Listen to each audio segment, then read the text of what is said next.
yesterday, all of you have given good inputs, and that has encouraged Mr. Sehgal to think about, and I am sure he will add value even today as he takes up today's session. And we will be issuing certificate also for all the participants. If you have any issue on anything, you can chat within the group WhatsApp, which you have specifically made for that, so that we can bring you the answer. Even if any questions are there which you forgot to ask, you can put it in the WhatsApp. We will get answer from Sehgal sir. Over to Sehgal sir. Okay, thank you, Kurvila sir. Today onwards, we will be focusing more on your empowerment. So whatever I'm going to be doing, it should be igniting some thoughts, and you should be concentrating on you as an entrepreneur, and whatever we are going to be learning. Now, my effort is going to be to empower you as that future entrepreneur who will definitely succeed. So first part of my effort is going to be to make you aware of what are those personality traits that you have to be acquiring if you don't have already, and if you have already, then how you have to polish them going forward. From yesterday's, the most important takeaway is that what we are talking about, one, is being a disruptor. If we have to scale up businesses and succeed at the global level, we have to think like a disruptor, act like a disruptor in whatever business that we have chosen to become part of. So they could be your existing businesses, or as I said, that I'm going to encourage you to also look at new businesses that the environment in the next, let's say, 2 or 3 decades, the business environment is going to, it's throwing open the opportunities of companies which have, say, typically started during the period 2012 and 13 and gone on to $1 billion of valuations and across sectors. And these are not only the technology companies that we typically know of. These are companies in food sector, in fashion, for example. Of course, what they have done is innovation. We talked about disruption, and disruption will happen through innovation. Now, we have also seen that there are a lot of innovations which are, not the right kind of innovation, which have failed. There are a lot of examples of failed innovations. In fact, if you have acquired the habit of going to YouTube, like I have, just type up the top 10 failed innovations, and you will see so many list of videos of products that have failed, of ideas that have failed. And this is one habit that I want you to acquire for finding out. Now, we'll talk about some failed innovations also, and we will talk about successful innovations also, innovations that have disrupted. Now, I'm going to ask you to put your mind in a thinking mode and try to see if innovation, for example, a car that succeeds, what are the features it has? It must have power. It should acceleration, how fast, safety, comfort. So there are features of a product for it to succeed. So if innovation itself was a product, what are the features of that for it to succeed? Which kind of innovations succeed? I want you to think and write down the features of an innovation, the must-have features of an innovation for it to succeed. Because if we are able to do a 360-degree analysis of an innovation, and we understand the must-have features for an innovation to succeed, then we will be innovating rightly. Any idea that we find innovative, we will put it through this filter, and then we will evaluate whether this innovation will help us succeed, will help us commercially exploit the idea. And that is what I am going to ask you to succeed, to do during the course of these 2 hours that we are going to be spending, right? So now you start thinking, when I'm going to be showing you these case studies, start writing that, okay, this is a great idea. Now, what are the features it has? Why has it succeeded? I want you to start thinking on those lines, right? So let's get down to, let me share my screen. Why I'm not able to share my screen today?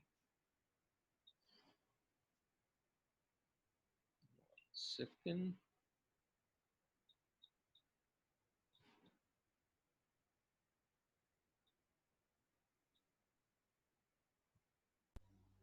screen sharing option is not there? No, it's come now. Okay. Yeah.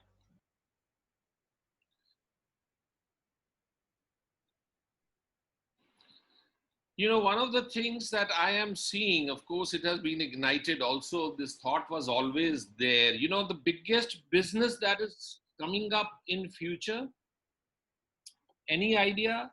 You can unmute yourself and tell. And it's in the field of healthcare.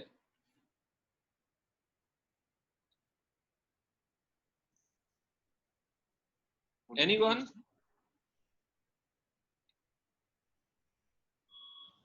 Old age home. Sorry? The preventive, as we all are going through the COVID phase, everybody wants to be protected. Maybe the PPE or the mask and sanitizers, that's what's happening. Of course, these are there, you know, these are all temporary opportunities. After the COVID is gone, you know, you will see that these opportunities, the space becomes crowded. But the biggest opportunity that is coming up. Ready to eat food, sir. Research. Ready to eat food. I think so. Home-based services, doctor services, medical care services. Healthcare services. Home-based. I think Or the it would services be. for the senior citizens. Yes, yesterday you saw that we have a growing population of the senior. And Taking care of the aged. now, if you can come up with any ideas in that space, that is going to be a huge business, okay, going forward. You saw the world child population is going to be now at 2 billion, and we are looking at becoming 11 billion population by the turn of this century. So that means from 7 billion to 11 billion, 4 billion people are going to be added, and the net addition to the, let's say, 60 plus population, because we are going to be maybe living now 120 years, you know, the expected lives in the future, you know, is also going to be. So the number of people within 60 plus is going to increase. So that is one area. But for the young people and everyone else, 13 plus, you know, the biggest issue is going to be mental health. The biggest opportunity is coming up is in mental health. I was just reading, it's there in today's news, that there was this 16-year-old very successful artist from Delhi. She was a very good dancer, and apparently she had million plus views and whatnot, you know. She committed suicide yesterday, 16-year-old. And then we had Sushant Singh Rajput, just recent. I mean, and we are talking about entrepreneurship. You know, the thing is that it is also going to bring in pressures. Now we have to have the ability, also acquire the ability to grow our businesses in a very happy frame of mind. So I say that, you know, stress is going to be part of life, but we have to learn, you know, how to deal with this stress. And therefore, in my own in-house company, which is the Winning Edge, we are creating special modules on happypreneurship, how to enjoy the journey of entrepreneurship, right? So at the end of this presentation, we have a small video. I just want to tell you that, you know, whatever we do, let's not get stressed about it. Let's enjoy the process of building a business. Let's enjoy the process of identifying opportunities, and let us be happy entrepreneurs.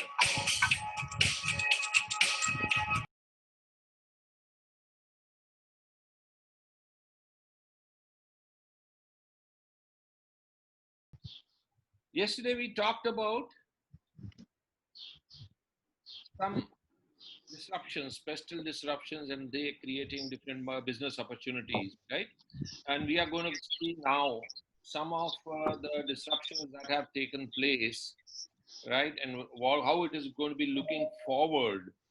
So, urbanization 2020, what is happening to the world population? Now, you remember we said that there are 6 basic questions that need the answer. Why we want to be doing this business? Who will be the consumer? Where the consumer is going to be, right? So those 6 questions. So we have to understand where the population is now going to be moving, where it is, where the purchasing power is moving, where the money is moving, where we can go to get to sell our goods and services. So urbanization 2020, world population is 7 billion, of which more than 4 billion live in urban areas, 1 out of 3 live in a slum. Now, this is all data which is McKinsey's research. Okay? And urbanization 2050, that is 30 years, where it is going. By the year 2050, more than 2/3 of world population of 9.8 billion will be living in urban areas. Now, where are these urban areas? 440 cities in emerging markets. Emerging markets. What are they? Asia, Africa. Africa. 440 cities in emerging markets will contribute to half of the global GDP growth by year 2025. So all the incremental GDP growth that is coming majorly is going to be from Asia and Africa. So these are going to be major markets. These, let's say, low-hanging fruits, right? So we can look at that. Then 2.25 billion people will live in cities in Asia by 2025. And this is more than 50% of urban population. So more than 50% of the urban population is going to be in the cities by 2025.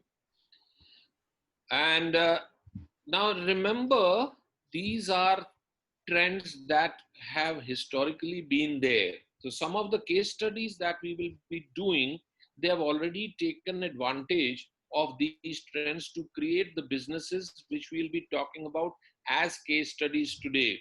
So how these people have become successful, we can also become successful is the message that I am trying to give, right? Now, what is the importance of China in all of this, right? We are talking about the developed world. We are talking about the emerging economies. We're talking about Asia. Now, today, China, actually, if you see, it's a developed world. The kind of, it's a cashless society today. Even India, we still have a lot of cash after demonetization also.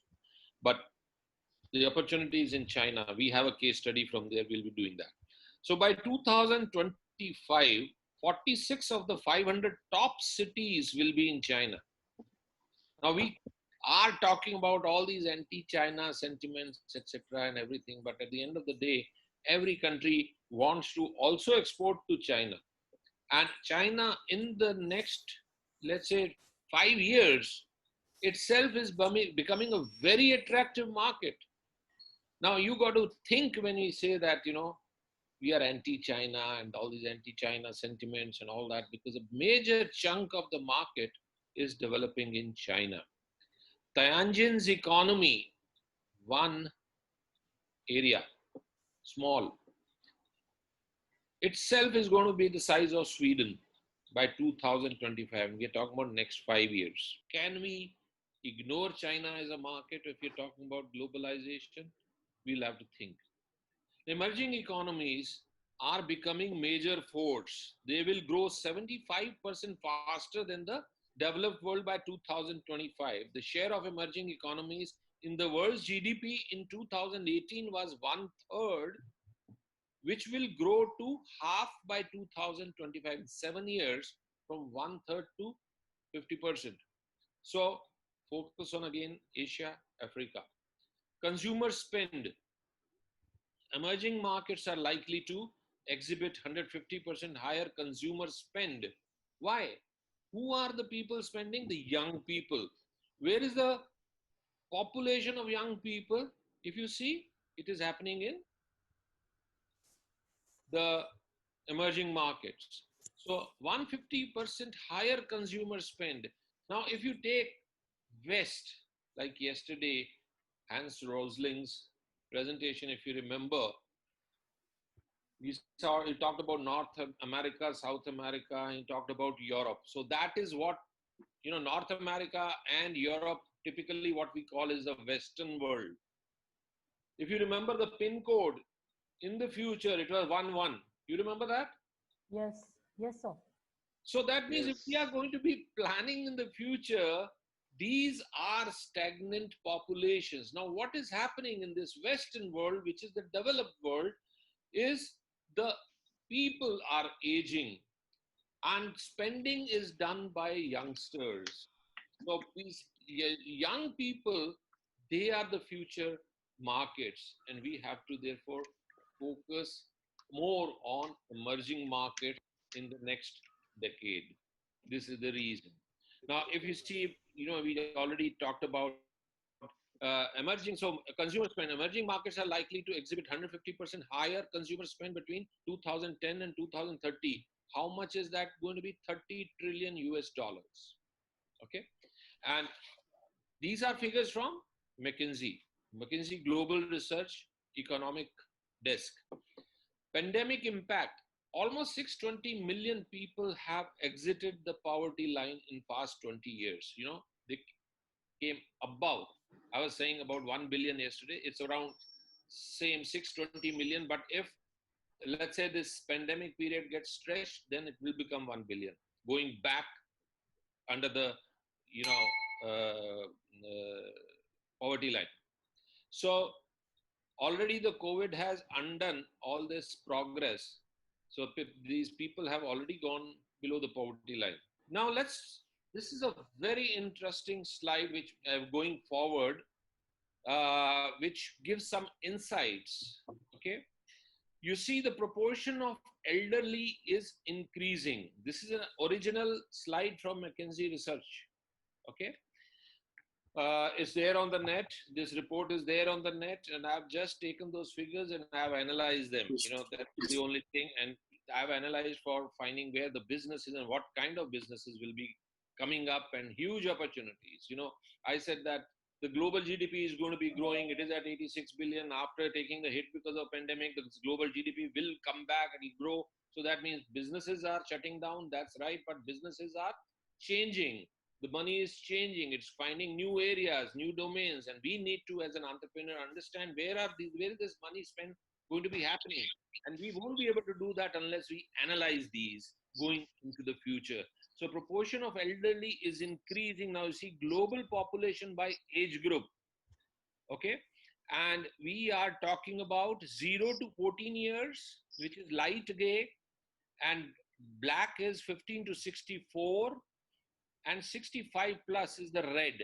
And there are two, one is the advanced economies and others is the emerging economies.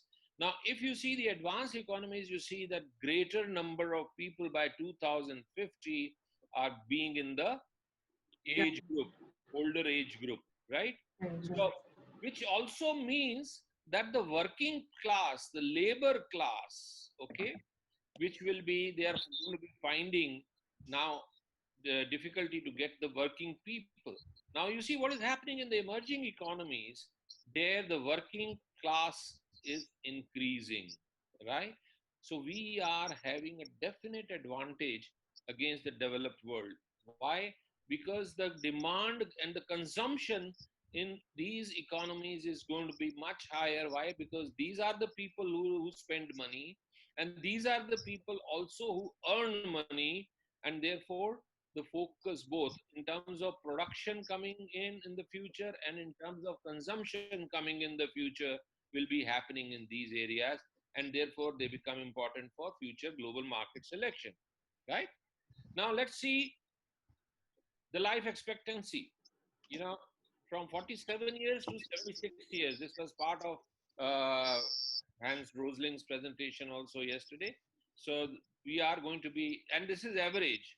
Rich people are going to obviously live longer because of a lot of technologies that are coming in the medical field, particularly the nanotechnologies and the kind of healthcare. Now we are getting into an area where we are even going to be able to predict the diseases based on the data. So there is big data analysis, and if you are having different ailments, your blood pressure, your sugar levels, and there are different kind of proteins in the body, etc. Everything is going to go in for analysis, and they're going to be predictive. They are going to be predicting the diseases that you are prone to, these kind of diseases, and you have to be cautious.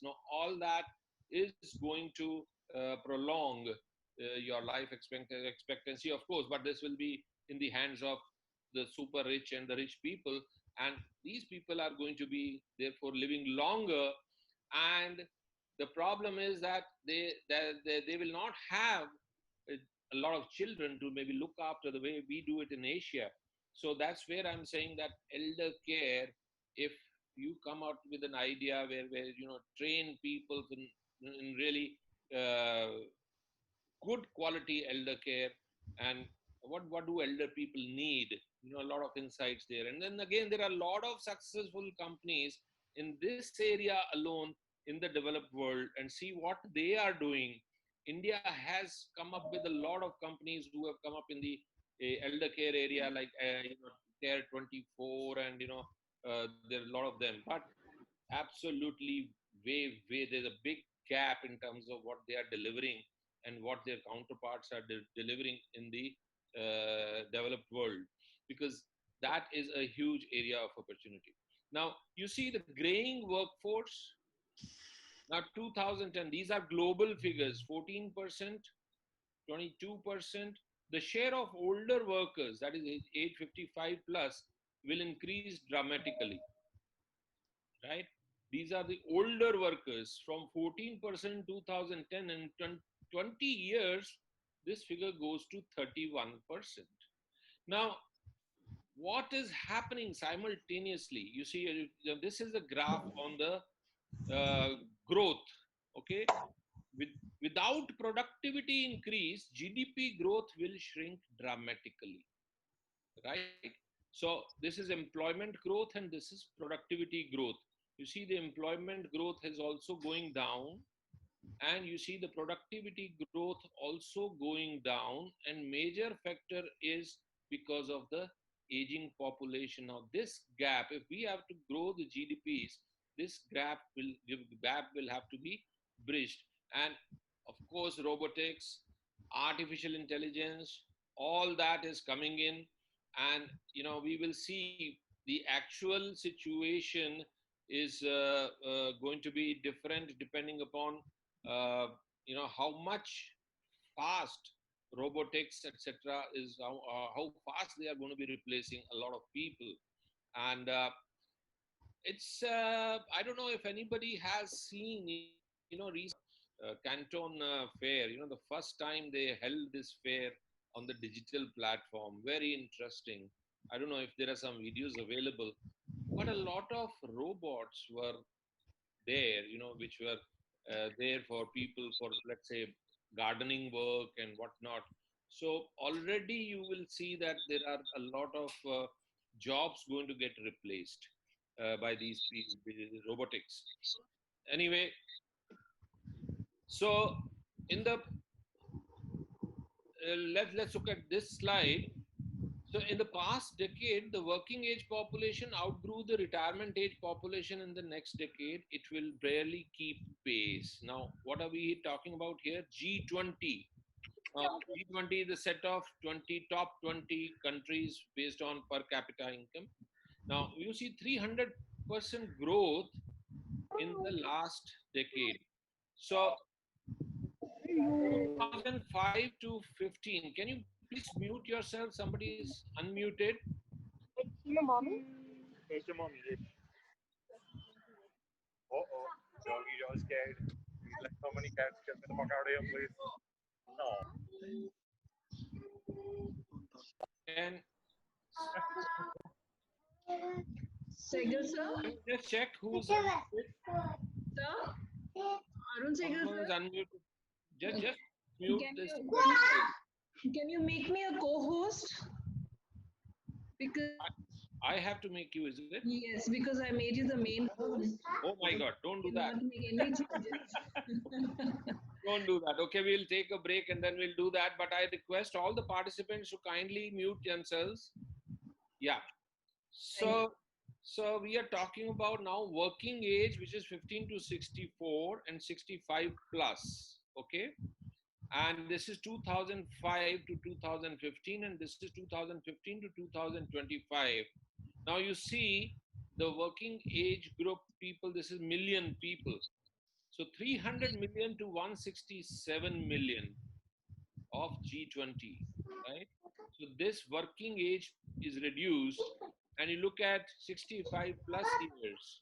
Now, what that means, of course, to me, it seems that, if we don't create a lot of opportunities in India, India may start again providing very skilled manpower to rest of the world.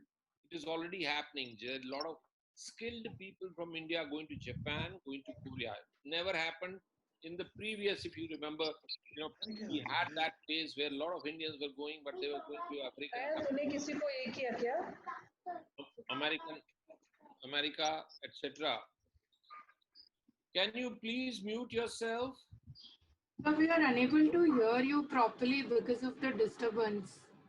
1 second, I will have to cure this.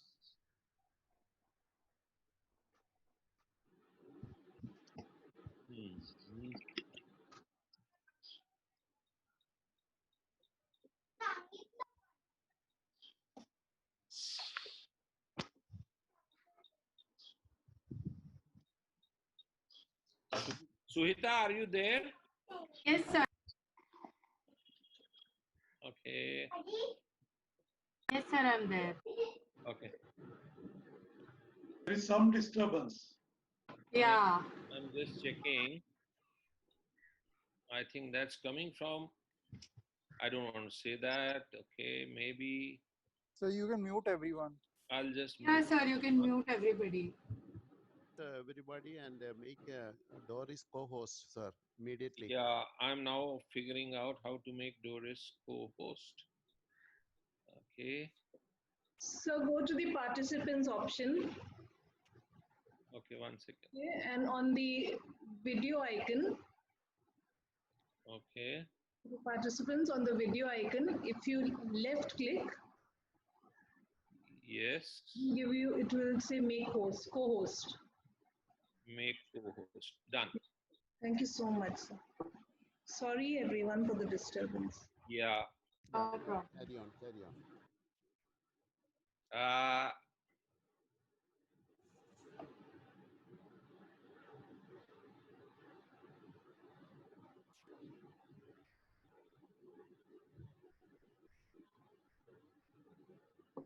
Right. So Your screen is required. yes, I need my screen. So you see, one of the problems with the data and analysis of data is it does turn heavy, and then people lose their concentration. And but this is a necessary part, because what I am right now showing has a relationship with the case studies of successful companies that are right now creating billions of dollars in terms of value. And these are the very factors that have resulted in their success, because they've been able to identify what are these pestle, we're talking about the economic disruptions, and obviously they have caused these opportunities, and these companies have gone after, and they've created the right blend of idea and technology to scale up the businesses. So that's why what this economic analysis is very, very important. And going forward, this analysis also will help us identify which are the newer businesses we should go after. So much about now population and the aging population. And let's see now on the technology front. 1 trillion objects expected to connect to the internet by 2025. Now, when we're talking about that, means people, televisions, computers, mobiles talking to each other, right? So we are in a very connected. Actually, they say that we are in the second phase of internet revolution already. And in this second phase, a lot of opportunities are getting created and they will get accelerated. And we will see from the examples. Okay. Now, globalization and technology are changing the face of the business world. Now, you look at how fast the societies are adapting the technologies. Now, this is time taken to reach 50 million users in years. You know, when the radio was launched, it took 38 years for 50 million people to get a radio. In case of TV, it took 13 years to get 50 million. In case of iPod, it was 4 years. In case of internet, 3 years. Facebook did it in 1 year. Twitter did it in 9 months. 50 million users. And of course, today, if you see, there are a lot of other apps, etc., that have come and then they have created history. Some of them have hit 50 million mark much earlier. So people are becoming so technology savvy, and the internet is penetrating the world, and that means a lot of opportunities. And how we can therefore think about creating new businesses is up to us. Now, of course, technological breakthroughs are speeding up too. The path toward mobile internet. First phone call happened 1876. First website 1991. 2007 was the first iPhone, right? So it's just the technological breakthroughs. And now, of course, we are talking about going in future, we are talking about 5G. Now imagine when 12 GB per second is going to be the rate at which you'll be able to download. That means in 1 second, maybe 4 movies or 5 movies, you'll be able to download on your devices. So you imagine the amount of convenience and what we will be able to do when we are able to increase the speed of communication, what all we will be able to do, right? Now, that's where some of the global entrepreneurs' traits I want to think about, which traits we as an entrepreneur need to develop. Remember what I said at the beginning of, idea is not to know what is happening. Idea is how we transform ourselves to become that successful global entrepreneur who's going to belong to that 0.1% of the future global population. And for that, what are the traits we need to acquire? I want you to get thinking. One of them is this data analysis, okay? Disruptive technologies to watch, mobile internet, and this is estimated potential economic impact by 2025. That means the amount of money that is going to get generated with the help of these technologies. Mobile internet, $4 trillion to $11 trillion, they have given a range. Automation of knowledge work, which we are talking about artificial intelligence, you know, it is $5 trillion to $7 trillion by 2025. Internet of Things, what we're talking about, of course, there is an example coming up. We also have it in India, you know. So that is $3 trillion to $6 trillion. Basically, it is amalgamation of number of different services on one platform, okay, which we are anyway going to be talking about very shortly, and there's a case study. This company, how many of you know about this company? Michuan Dianping. No. No. Now you look what they have done. Gross transaction volume across all services, US dollar 33.8 billion. 2.77 billion food delivery transactions in 2018 first half. Now this is China, okay? That's why I say that, you know, what is happening in China? India, we keep comparing ourselves to China, but actually I'll tell you, we are 20 years minimum behind. there is a lot of potential going forward, and if you saw the earlier slides, China is going to be, it is an aging population in future. India is a younger population. We have lot of skilled people in India coming up. We are an English-speaking population. Of course, China is also becoming an English-speaking population. But going forward, we have a lot of advantages. So if they are ahead of us today, we can learn from what they have done in those countries. And this company, I'm telling you, people are already saying it's going to be ahead of Alibaba very soon. And it's we call it a super app company, transactional super app company. What they are doing, I have a video, I'll show you in just a few minutes. But let's look at their accomplishments. 2.77 billion in food delivery transactions, like the Zomatos that we have and Swiggy that we have. I don't know how much business they are doing. We can Google that later and find out. But here they're doing 2.77 billion food delivery transactions, serving how many? 350 million people regularly across 200 cities in Asia and 2,800 cities in Asia. And 2.77 billion is only the food delivery transactions, but they are into travel and other services too. So the total number of transactions that are happening with help of this just one app is $33.8 billion, right? So what is the innovation they have done? How Internet of Things is combined with payment gateways to create an amazing consumer experience. And of course, they are integrating AI now. So which restaurants are of your, choice, which dishes you like, all of that they are now analyzing. And whenever something is happening, some promotions are there, you get an SMS that, okay, your favorite place is having this particular promotional offer, and you should maybe take time to go there. So a lot of things are happening now. Artificial intelligence is getting integrated into things. Now let's see what this company is doing. MDPDay2 is China's leading e-commerce platform for services. It's a platform that uses technology to connect consumers and merchants, meet people's daily needs for food, and even extends to border lifestyle and travel services.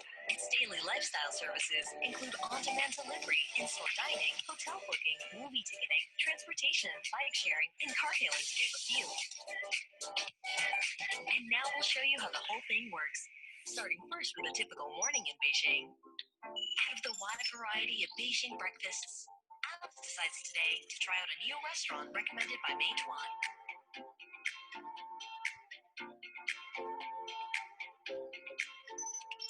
She pays for her food with a simple swipe of Meituan's in-store QR code scanner and then gives the restaurant a 5-star rating before she leaves.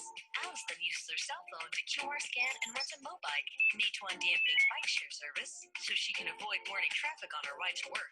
Mr. Yen, a small business owner, can use the app in a different way, confirming an early morning delivery and taking inventory at his restaurant. He can host his e-menu and add today's special before any customers arrive.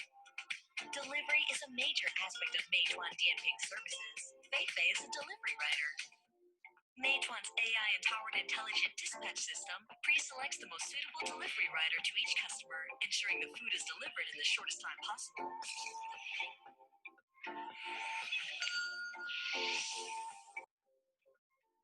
Lunchtime is rush hour for Meituan's delivery service. Alice sees it's noon, so she uses the delivery app to order an office lunch. Her order is sent to Mr. Yen, where he accepts and gets started cooking the meal.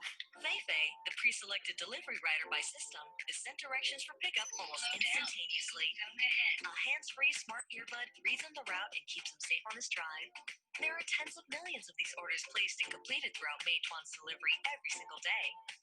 Meituan's AI-powered intelligent dispatch system can determine the optimum delivery route within milliseconds. MDPDay is exploring new horizons with AI driving technology and cloud hub intelligent scheduling and auto-piloted delivery cars that can accurately navigate between cityscapes to deliver meals. After After a hard day at the office, Alice heads to Meituan Dianping's Owl Supermarket, where everything in the store from fruit to imported beer can be scanned, purchased, and taken home. Food can even be ordered for home delivery within 30 minutes or sent to the office the next day. Alice can even pick out an imported Boston lobster and have it made fresh by in-house chefs. Once Mr. Yan closed for the night, he takes a look at the Meituan's merchant app to access sales information, review revenue, and see other metrics. He even explores financing and loan options as he considers opening up a second restaurant downtown. Now let's check out how Meituan Dianping can bring you the local experience in a new city. With Lin and Kai as they plan a trip to Shanghai for Lin's birthday. First things first, Kai books their flight through Meituan app. He can use the app to browse and pick out a high-rated 5-star hotel for their stay as well. Lin and Kai check into their hotel with a deposit paid through the hotel booking feature. They drop their luggage off in the room, which they find is even more spacious than in the photographs. Kai can book their tickets to Disney and then hire a cab to take them there too, all through Meituan's different features on the phone. With everything set up and ready to go, they are off to enjoy the Magic Kingdom. In the car ride back, the app suggests a Black Pearl rated restaurant for dinner, one of Dianping's highest rated establishments, an ultimate list of quality restaurants, each selected from a unique Chinese perspective. Kai can even use the app to put in an order so the meal will be ready as soon as they arrive.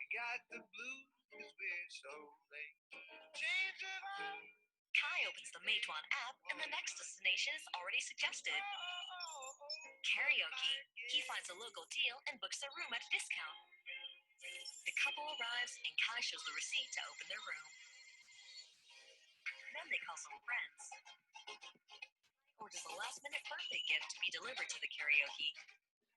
The perfect touch to the birthday girl's big bash.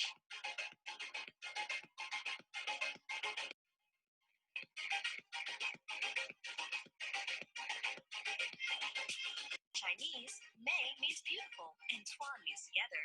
We believe technology will make everyone's life better and make the world a better place. Today, our innovative service e-commerce is transforming the way consumers enjoy their daily lives and the way local merchants operate their businesses. But we believe we are just getting started. We are proud of our mission and will continue the journey of using technology and innovation to help people eat better, live better. Now that was an example in the space of technology.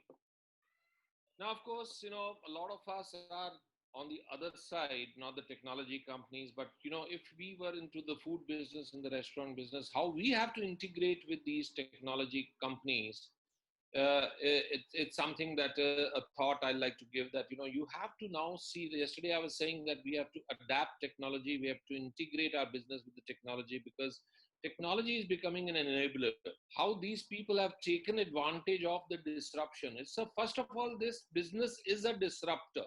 There are a lot of innovations they have done in integrating, during peak hours to finding the most optimal route for the delivery boy to deliver.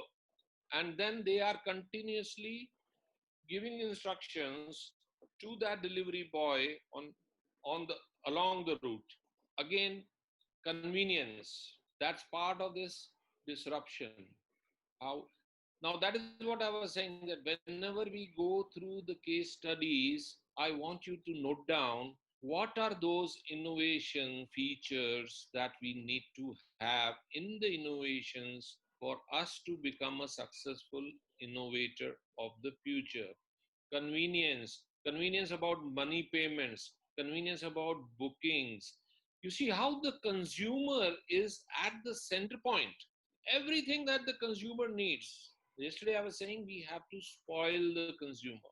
How powerful the consumer has become and how convenient it has become, for his daily needs of the life and what this app has become to him. And that's the reason now, obviously these I call as beaker businesses, These are businesses where the transactions were anyway happening. People were going to the restaurants. People were doing the booking of the tickets. But what has happened? All these transactions have been put into one beaker and all the money, and we are talking about how much? $33.8 billion. I don't know how much is their valuation today. Normally, whatever I've seen in terms of sales turnover, the same kind of valuations plus minus are there. So the amount of wealth that has been created by the entrepreneurs who are behind this company, right? So I'm going to come up with some more case studies, but I'd like you to just pause, think why we want to become the entrepreneur, then what are the traits of this innovation? Please think and write down, make notes for yourself, so that when we are thinking about businesses, maybe not as big as this, but whatever, these can be, we can think about new business ideas which will have the same features. So please make a note, please be in the thinking mode, right? Now I don't know if you've heard about Grab. I'm not making a presentation on Grab because that's a similar company, but this one company, which is a ride hailing company and based out of Singapore, which is the perhaps only company which has driven Uber out of the region. They took over Uber and it was in 2018, and today they are serving 130 million people for also food delivery, travel booking, financial and other services, and they have already created USD 1 billion in revenue in 2018. The current figures are not there on the net, so I could not take out, but what is there is that USD 3 billion in fresh funding they got in 2018, and they are now adding healthcare services. So something similar is already getting created in Singapore, and I think something similar is getting created around us in India also, but we are yet to see that kind of traction. Now, this is one of my favorites.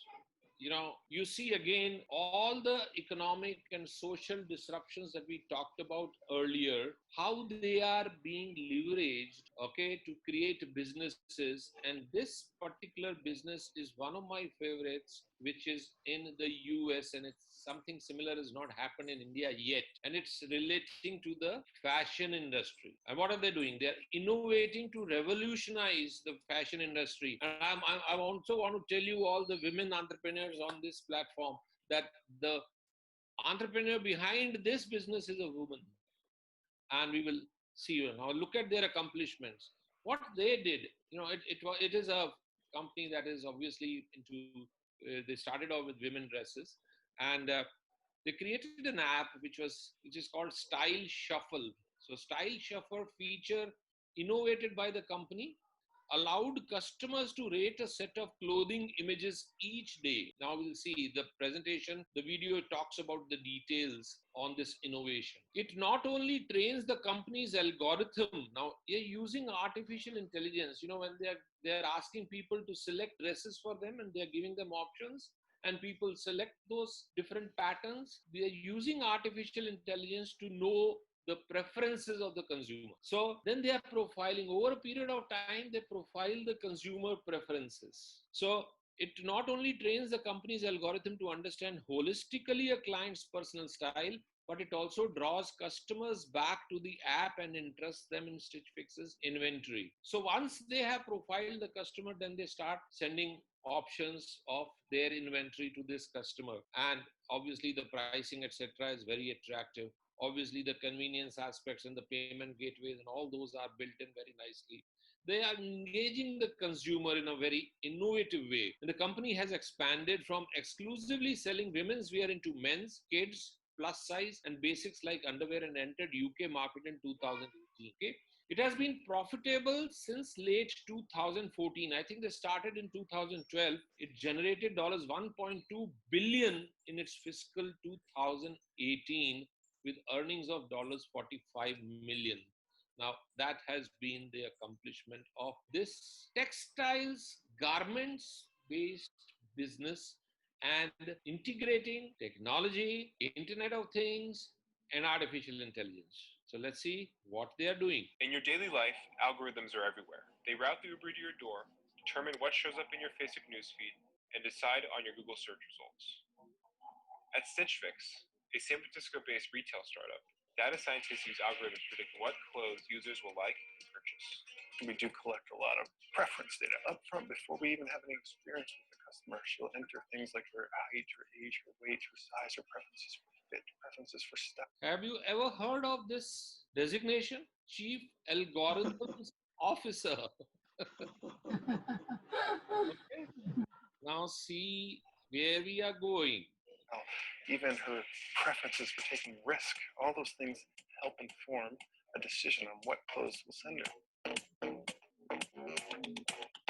So for work, usually I look for skirts or dresses, wear dark tights, some type of ankle boot. There's a consumer giving her preferences. Or some type of floral print, and I usually have a sweater with me for San Francisco weather.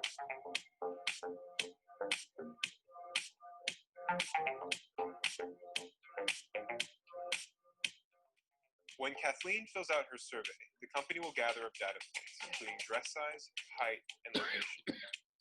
That information is then fed into a series of algorithms, which then rank order clothes, shoes, and accessories, which the system believes Kathleen will like. The system then routes a list of suggested items, ranked by how likely Kathleen is to keep them, to a stylist.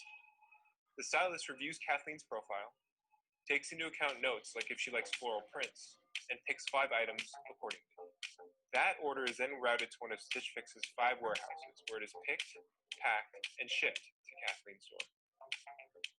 In that first fix, we have more limited information. We know about your profile. We know a little bit about people who are like you that can help us to still have good recommendations for you. But as you give us feedback after your first fix and you say, like, this dress was too small, this color was too bold, like, those are things that both the algorithm and the stylist can learn from. So here we are. This is our South San Francisco warehouse. This is our smallest of our 5 warehouses. And this is where we'll serve a lot of California, but we also do a lot of testing, and we do a lot to try new software before we roll it out across the whole system.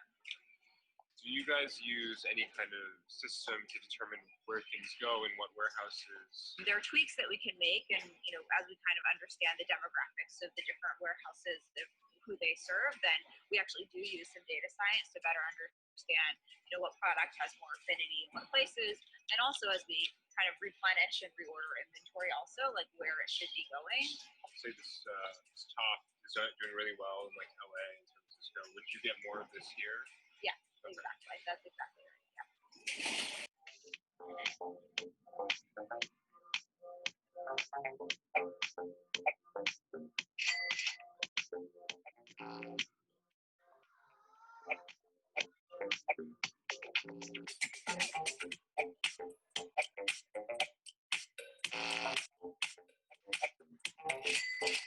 How important is kind of the negative feedback? When we say that we have data that nobody else has, like, that's data from the client. The client is letting us know about herself and her preferences.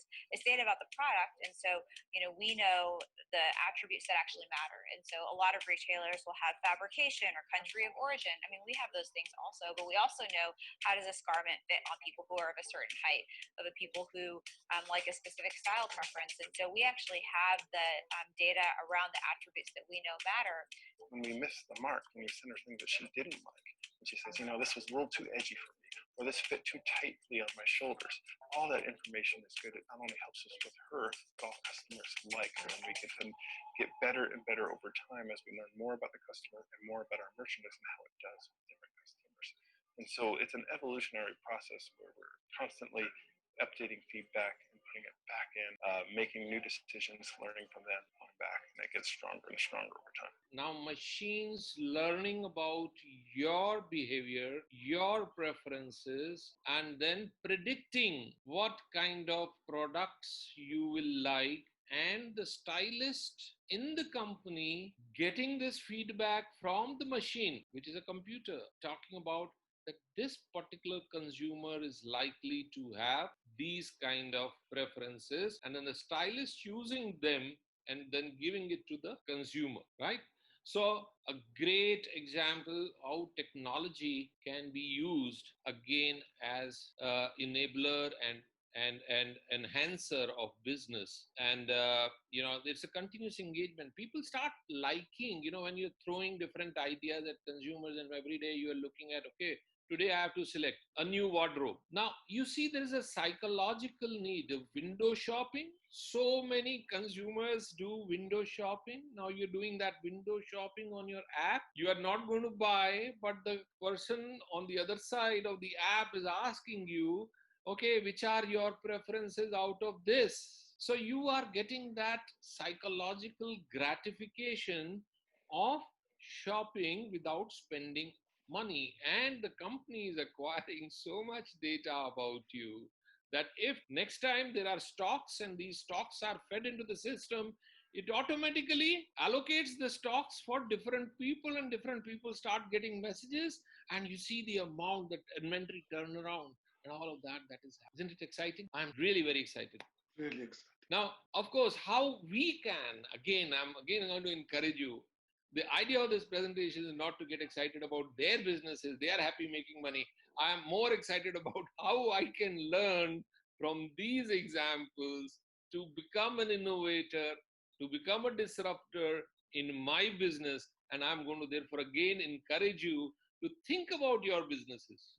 Think about how we can integrate this technology, how we can maybe collaborate with other technology companies to augment our businesses and take them to the global, right? Let's go on to some more exciting innovations.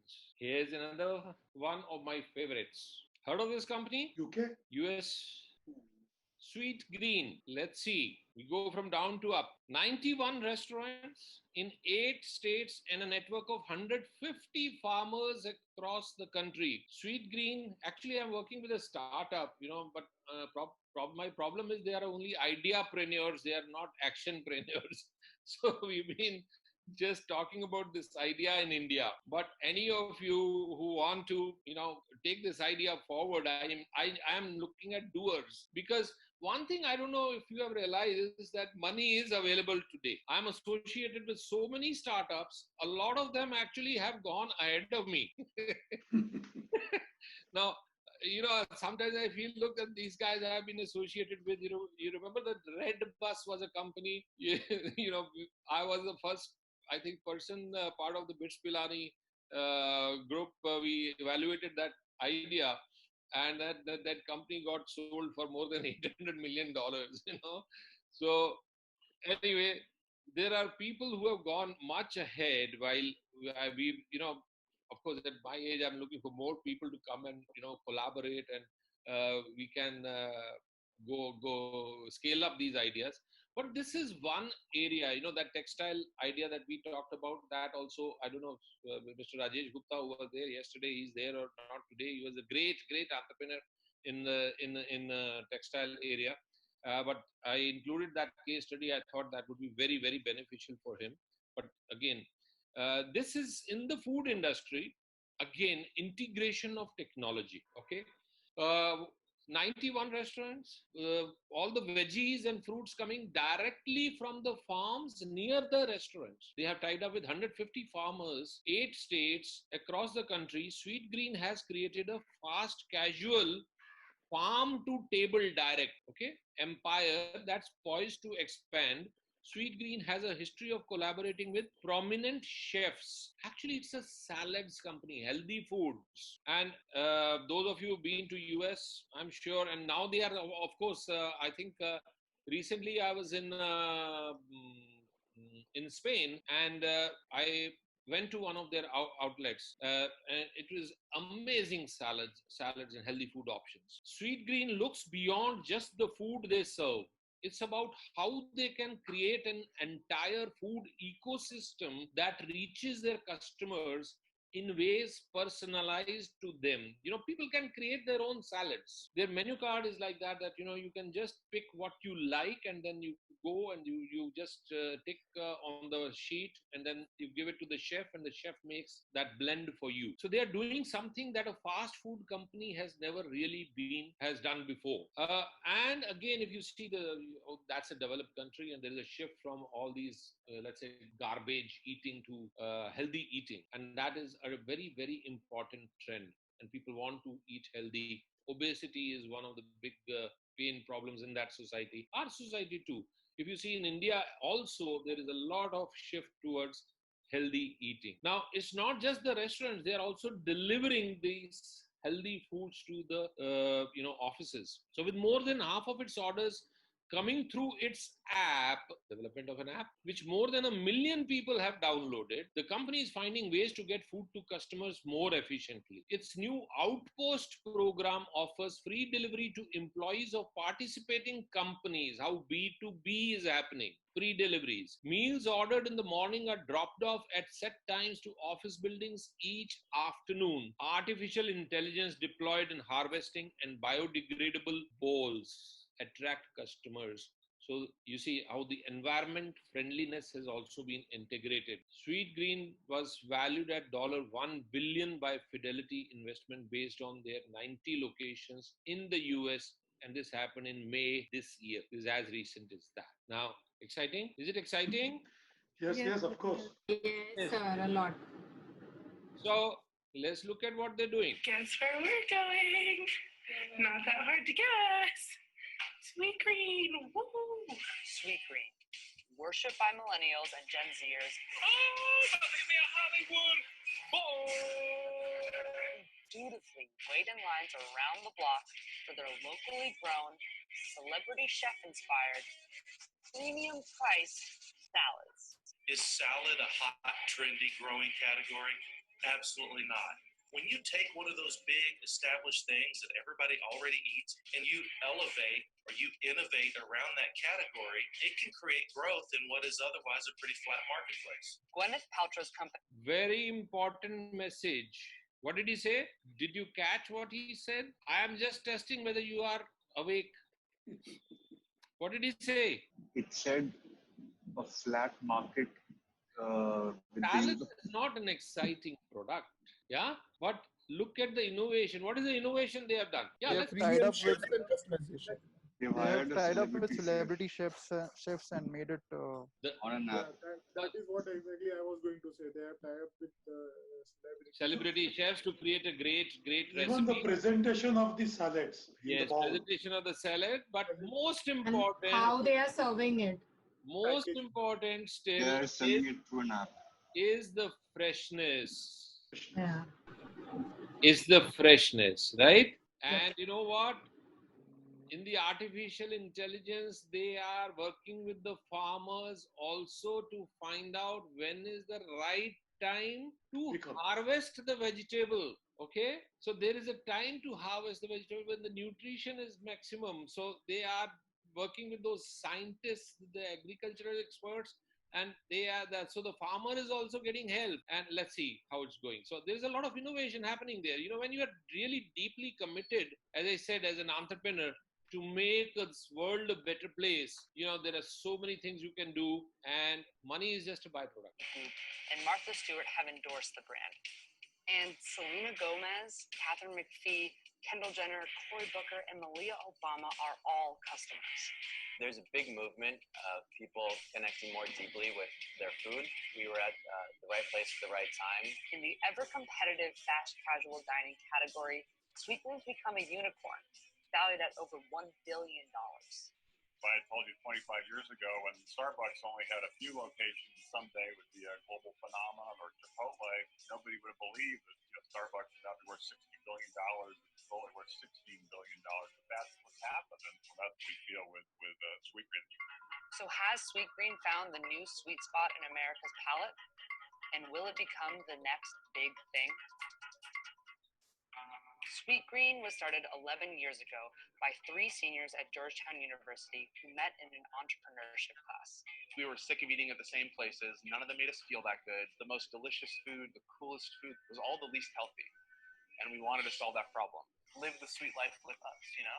Very important. Team building of promoters, because I told you one of the things which I again remind you, it's not the products that do business. You remember what I said? It's the people who do business.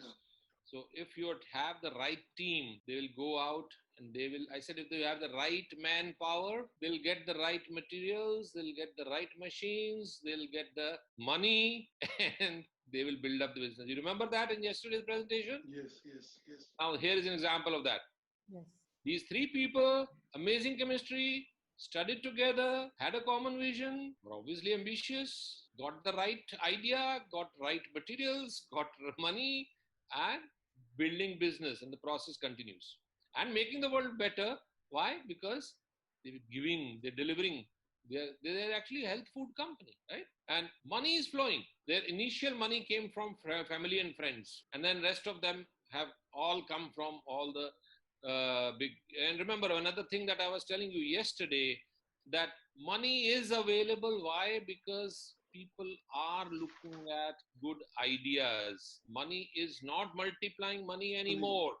Knowledge and technology. When money stops multiplying because it is money and it's looking for knowledge and it's looking for ideas and people, and if you become one of those people, I can promise you money will come. The one thing they all had in common, they were the children of immigrant entrepreneurs, and like their parents, they wanted to run their own businesses. The very first menu we actually made in my co-founder Nick's dorm room, and we even have these little, anonymous surveys people could fill out. The group raised $300,000 from 50 investors, mainly family and friends. And in 2007, 3 months after graduating, they opened the first Sweetgreen. It was a 560 square foot shack near the Georgetown University campus, and the team had to install everything from scratch. It had no plumbing, it had no electricity. We really had no idea what we were doing. But people kept coming back. Within a year and a half, they opened 2 more locations in DC. By the time they made it to New York with store number 20 in 2013, they had raised over $35 million. We think there's a real chance to build Sweetgreen into a national brand and maybe someday a global brand. And that's exactly what started happening. Core to Sweetgreen's business model has always been its direct relationship with farmers. The first thing we do when we do come to a new city is connect with the local farmers and producers and build that supply chain. So every city has its own set of different farmers, producers, and growers. It's no easy task and was a risky goal for such a large scale. Many, but not all, are organic. Consumer packaging is compostable, and foods like steelhead, while less known, are offered in lieu of less sustainable ones like salmon. The menu changes seasonally and varies slightly by region. Sweetgreen has been criticized for its prices and for attracting a less than diverse crowd. The company says prices have gone up over the years to increase wages and benefits for its employees. So I think I'm gonna go get some Sweetgreen for dinner because I'm on my own for dinner. In yesterday land, consumers might have wanted a Rolex watch or some other badge product. Now food is a new badge product, the new rage, if you will. It used to be generations spent a fair amount of money on apparel, and that was sort of a badge. And today, food is a badge. For 6 years, Sweetgreen put on an annual music festival called the Sweet Life Festival, with a lineup that included Kendrick Lamar, Solange, The Weeknd, and Haim. But the company called it quits in 2017, due in part to festival fatigue and declining customer numbers. Sweetgreen also teamed up with Kendrick Lamar on a shirt and salad in honor of his song. Innovation in promotion. The company collaborates with celebrity chefs, including David Chang, Nancy Silverton, Mark Innovation Pittman, in and Dan manufacturing. Barber to develop new menu items. The key to attracting and maintaining a customer base is the combination of consistency and spontaneity. Consistency means I deliver an exceptional product and I do it again and again and again. Spontaneity means I'm changing things up. The challenge for brands is making spontaneity mixed up somewhat so that it's not predictable. Otherwise, the high user, the one who's highly frequent, gets bored with it. Sweetgreen now has 91 restaurants in 8 states, in addition to a corporate delivery program called Outpost, currently at 25 WeWorks and 75 other companies. In November 2018, Sweetgreen became the first ever restaurant unicorn. The $1 billion valuation. After receiving a $200 million Seed H financing round led by Fidelity Investments. Other investors include restaurateurs Danny Meyer and Daniel Ballou, former Whole Foods CEO Walter Robb, and former AOL executives Steve Case and Ted Leonis. The total equity raised now is $365 million. The company says it plans to eventually go beyond just salads and bowls and plans to add more cities and locations to its roster. The key will be, can they make that supply chain transparency story work in the US and internationally without growing so quick that they outrun the supply chain? Today, over 50% of Sweetgreen's business happens digitally. You know, the things that we do see creating growth is the fast casual space in general, digital ordering, delivery, as more and more consumers actually want to consume the food at home. The company plans to go further with blockchain. By leveraging blockchain, we will know at any given moment exactly where our food came from, when it was picked, and when it got to us. And not only will we know, we'll be able to surface that information to our customers. This technology, which is said to grow rapidly in the agriculture sector over the next 5 years, could help prevent outbreaks like the romaine lettuce E. coli outbreak in California in 2008. Tonight, the head of the FDA says the romaine lettuce responsible for that outbreak that has sickened dozens of people likely started in California. Sweetgreen is now cashless nationwide. The company made the switch in 2017 for both efficiency and robbery prevention, but the concept of cashless stores has sparked debate and even been banned in some states. The company also hopes its technology will give consumers a more personalized experience. Over time, as we start to get to know you and you're able to share information, whether that be your 23andMe or other sort of microbiome data with us, we're able to then curate menus based off of your preferences. Time will tell whether this technology will put Sweetgreen ahead of the pack or whether that's even what consumers want or need. While other things will change, like our restaurants, the way in which we serve food, our mission will never change. As we get bigger, the opportunity also gets bigger, and we're just getting started. So engrossing. We are stuck to our chairs. We are not gone anywhere. No, that's so many thanks. Now I just have a question to ask. Did you get an idea of a new business out of this business? Yes, I think. Which? Especially related to health and food, because that's where this is like, especially this Sweetgreen was very exciting. The concept from farm to table, which they have brought in. I think so far we don't have farm to table concept. Maybe people must be working on it, but we don't have to that scale. I told you, we have only ideapreneurs. I am looking for actionpreneurs to join me. This is an idea which is very close to my heart. I would like to see that, we not only learn about being an entrepreneur, but this is an idea. We would like to join you. No. Can I say something? Yeah. Recently, we started a startup. Okay. As you know, I'm into the personal care. Yes. The raw materials. But we started a startup with my daughter-in-law. Where directly from the farmers, we are working on the dehydration of the products. Like, for example. I have a case study, doctors, on that. that case study is coming up. Is going to give you ideas for scale up because which is just started just about 6-7 months back. Fantastic. And this was something with the onion, tomato, garlic, dehydration, but with the natural processes. The next case study is on directly from the farmer. Next case study is on that. It's in my native place. I have started. Yeah. That's wonderful. Congratulations. You are really making this world a better place. And that's why I said I learned from you so many things. No. No. But again, coming back to my original question, we saw this presentation. Did you get a new product idea? Now that's an entrepreneurial trait that I want you to develop. Right? Frankly speaking, with the Sweetgreen, I really realized that what could be the salad, so fresh. It's wonderful. I have had this. I tell you, it's amazing. And the presentation of the salad. I'm not a salad eater. My son is here. He's a great salad maker, and he's managed to develop some very good taste in me because he's really a health freak, and he hates what I eat. But because of inspiration that I got from my son, I went to this place. This was in Spain, in Madrid, recently, last year. Not recently. Recently, you can't even think of doing it. But I tell you, I was amazed, and I went to this place. I'm not a salad eater. I am a fried food, unhealthy food eater of the type that you know in India. And a person like me. That is why so much knowledge we get.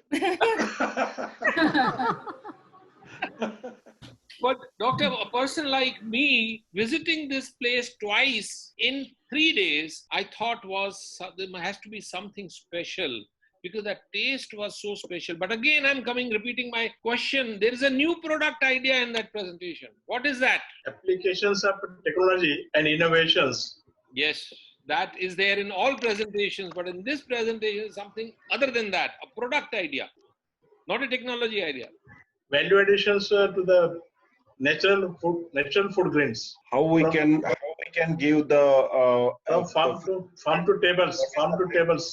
Yes, that's the right the time to delivery. harvest. That's a Connecting delivery with the model. farmers. That's a delivery, but again a product idea. Think, I want that capability to develop in you. Then you look at opportunities around. You know, what is the product? And I'm telling you, I am grooming one startup in that space. Manure for the farms. Biodegradable Yes. packaging. Yes, who was that? Myself. Absolutely. Boss. Biodegradable bowls. I'm telling you. Boss, can you add to it? Yes. I'm starting a unit. Sir, who's speaking? I want to see your face. There, it's the Eric Odero, Eric, right? Mr. Eric. Yeah. I'm starting a unit. Yes. It's been delayed because of COVID. Yeah. 8 tons a day. Biodegradable tableware, substituting plastics, one-time use plastics. Okay, great. Can I ask one question? Are you using the betel nuts or are you using the banana leaves? No, we are going to use bagasse. Okay. If you're talking Actually, about we can bagasse, use then any pulp, but we are we starting can with discuss. bagasse. Sorry? There are different ideas in bagasse packaging. It can be discussed. We can talk it over later. Dr. Suhas is amazing innovator and has excellent ideas. I am very happy that we are going to create a team together that we can come together and see how. Something I wanted to speak to you about. Yes, eventually I will. There is a 2 years back. There is a person who came from UK, and we had a lot of discussions coming from bagasse. The problem of bagasse, of course, the availability of bagasse in India, of course, 8 tons per day is okay. The bagasse availability will be there, but on a large basis, the availability of bagasse sometimes creates a problem. And India has been importing bagasse from Indonesia and Philippines. Yeah. Okay. Anyway, So we can discuss this later. We'll have a separate seminar on this. Yeah, and you are having a startup details on this. Arun, we can discuss that. Yes, sir. In fact, I am again, they are from my college, BITS Pilani, the promoters, and I am been coaching and mentoring, and I hope that my future business model is actually to co-invest with these entrepreneurs and diversify my businesses also, because that's what I see is a disruption I can create. And I tell you, I have been working in this line and really working very closely with the youngsters in the startup areas. And it has taken me now last 10 years I've been working, because that has been my vision right from 2010. That I wanted to diversify. I wanted to get into the technology space. I am not a technologist. I am not having the software and those kind of technologies available. But I can tell you today, there are more than 16,000 students. I've been teaching for the last 30 years. My 16,000 students are going to help me learn technology areas. I'm going to leverage on their capabilities, and they know me. I'm going to create teams with them to diversify into the new startups. That's my next 10 years plan. But you have a lot of money to invest. Can I ask a question? Yeah. Yes, you said this product is close to your heart. Can you say why? Sir, anything in which we are going to, remember I said, arrest the harm that humanity has done to the environment. Okay. And anything which is going to undo the harm is going to succeed. I want to encourage everyone to read a book called Spiritual Entrepreneurship. What the basis of this book is, that says that, actually, if you see, I am just going to take 3 minutes to, get distracted myself. Like yesterday, if you remember Hans Rosling's presentation, human activity, industrial revolutions, 1800 onwards, we really started industrialization. And we are in year 2020, 220 years. The Earth has been here for 4.5 billion or 6.5 billion years. But these 220 years, we have been disastrous. The human race, one single species on this earth, has caused extinction of so many species, has caused global warming. We are halfway there. Another 1 degree, I said that there will be no life on this earth. Let Trump say anything, but the fact is, if entrepreneurs don't start thinking differently, and if we don't start contributing, there is no point in making money, because 2050, it's the end of human life. Can I make a suggestion, sir? Yes.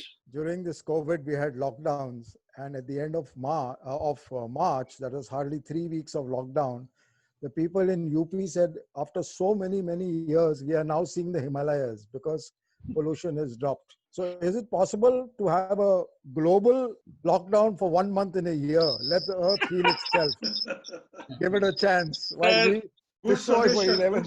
Eric, sir, we the humans have to evolve to a level where no lockdown is needed. But sir, till we reach there, at least we could make a start. No, I'll tell you, there are people like you, there are people like Dr. Suhas, there is this, this community, I don't know, we have 30 odd people. We can start making the difference. And that is why I do these interactions, because we have to first be mindful of what businesses we do. I am into chemicals business, I tell all my factories, and in our own factories where we have investment, we have actually started making money once we started taking care of the pollution, and that happened about around year 2002, and of course that had impacted our costing. But the fact is that when you innovate and you start taking care of the environment, the nature helps. And that's this book all about. It talks about entrepreneurship, spiritual entrepreneur, and that is, they say that people who are going to be taking care of the environment and including in the environment into the scheme of things, they are angels sent by God, and they will be helped in creating wealth. And that's what it talks about. I'll give you the details on this book tomorrow, right? Yeah. So let's continue. Eric, we can talk. Sir, we are during this COVID period, around 5,000 farmers we are directly giving support from the farm to the consumers through the app developments and natural dehydrated products, eco-friendly products. All these things are there. I need to speak to you separately. Yeah, I'm basically food technologist, sir, and I was the head of the former MSME. Yeah. Across the country, not only the Maharashtra, from the Kanyakumari to the countryside, we have a networking for that farmers. Right. Morning, I was having the meeting with the Bombay Stock Exchange and the CB. Yeah. So they are going directly from the farmers to the consumers. Some of the product. Sir, we need to sit down together and see how we can scale it up quickly. Yeah. Across the country. Yeah. So, yes, sir. So I'll continue with my presentation. Yeah, please. Right. Yeah. Okay. Now again, I'm going to encourage everyone on what? On writing down the features of a successful innovation, so that we ourselves become mindful of including those features in whenever we think about a new idea. Of course, we are impressed by what these people have done, but my goal is that how we empower ourselves and how we transform ourselves into the future global entrepreneur, right? So let's see what now, Dr. Suhas, this is your business. Innovating to revolutionize food industry by use of nanotechnology to solve an important food wastage problem. Yes. Now, this is a peel which is, applied on the food to arrest the loss of moisture. Doctor, is that what you're doing? Exactly. Okay. Now, here is the company. It is $1 billion in valuation as of May 2020 in the US. Like you, I am also in chemical. This is what started by my daughter-in-law. Okay. Now that's what I want to learn. What is this? What is this peel that they are applying? But I am told this company is having a peel which is again, vegetable base. It is not a chemical. So maybe it's something that you can see and we can then discuss later. Yeah. Again, another business very close to my heart. And I'm looking and I'll be very excited if I can get into this space. So here it is. It's edible and tasteless peel that can double or triple the shelf life of fruits and vegetables. Doctor, you may have better data on this, but I think I'm told almost 1/3 of the food that we produce as a country in India gets wasted and thrown away. Yeah. Sir, I would like to add into this. Yes. Sir, this is 1/3 FAO. If you see the different kind of statistics on FAO, so they are saying that 1/3 of total food produced in world is getting wasted because of this food wasted, and developed countries it is getting wasted from the consumer side more, right. And in developing countries it is more into the from farm to to the retail, the storage, handling, and the different kind of transportation, it is getting wasted. Pallavi, you are already talking about data in an entrepreneurial way. I'm so happy. So you can add into your team, because team building is one of the. I think Keshav Kamble can also be part of this for discussions later on. Yes. So Sir, Dr. Suhas talked about the dehydration of the food. He's doing some kind of innovation. So is it with the solar energy, or is it with the You caught me rightly. You caught me rightly. My 30% of the intended objective is already served today because of the kind of interaction I see that is happening. There are so fantastic entrepreneurial thoughts and views coming up. So let's scale them up, because this is only at the beginning. We are just started. We just started. But it's very exciting, right? Being heard? Hello. Yeah. So let's go forward. Let's see what this company has done. Following 6 years of R&D, Appeal Sciences debuted its plant-based coating on avocados at more than 250 grocery chains. Avocado, if you see, is a product which I don't know if you have consumed it. If ghar pe leke aaya, to you see, it's not ready yet. It's not ready yet. And then finally, next day when you get up, it's spoiled already. So there is a sudden transition in this particular fruit or vegetable. I don't know. It's a vegetable or fruit? It's a vegetable. Avocado is a fruit. Fruit, okay. Because we make guacamole out of it. Yeah, guacamole. Right. It's going on in my house today. Oh, okay. I need to. If it was not COVID time, I would have come. Okay. So you see. Now applying this plant-based coating, what has it done? It has the technology which slows water loss and oxidation has already led to savings by 60% in case of avocados. Up next are strawberries, citrus, asparagus, and other produce aisle mainstays, reducing food waste considerably. Appeal Sciences was valued at $1 billion with 360 billion USD in funding. Right now, let's see what they are doing. Appeal is all over the news. What is it? What does it do to your fruits and vegetables? Coming up, answers to these questions and more as I interview Michelle Sisson at the Produce Marketing Association Convention in Anaheim, California, all about Appeal. Fruits and vegetables, one at a time.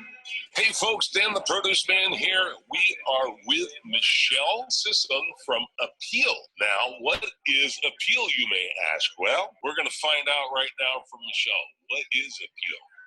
So Appeal is a family of plant-derived material solutions for fresh Doctor, it produce. says plant-derived. Yes. Materials, yeah? In your case, it is chemical or plant-derived? No, this is what we are talking is the dehydration process. Okay. They are talking about the giving a coating with a plant-derived coating. Okay. Let me see this. Let's see. Okay. Life of fresh produce 2 to 3 times by adding a thin layer of plant-derived material on the outside. So when we talk about appeal, we're actually talking about a family of different solutions that we use on different produce categories. And we started with avocados and expanded rapidly into limes, asparagus, and other categories like organic apples. And we just announced that we're going to be on cucumbers very soon. I'm a cucumber in the U.S. So lots of things coming, but the concept with appeal is to extend the shelf life by adding a little bit of plant material on the outside to keep water in and air outside.